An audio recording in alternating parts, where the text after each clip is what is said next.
Hello students, this is Sathwik. In the last video we discussed about series. Today we'll be discussing about progressions from the chapter sequence and series. So a progression is a sequence whose terms follow certain pattern.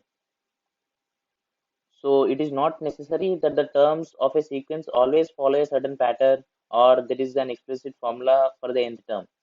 But in progression there will be some pattern that the terms will follow and there will be some formula for the nth term. Now let's have a look at some of the sequences that can be said as a progression and those which are not a progression. So if we take 1 comma 2 comma 4 comma 6 comma 7 comma 9 comma 11 so on.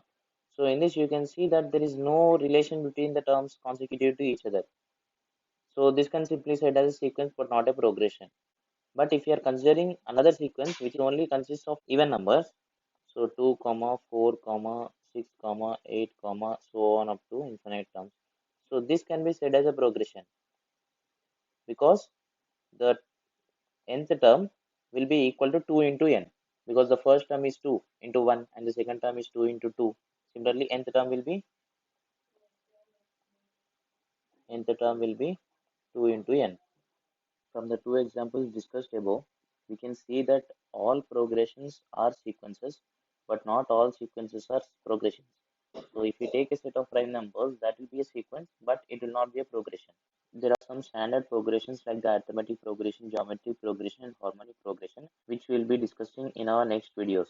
Hope you understood well. Thank you.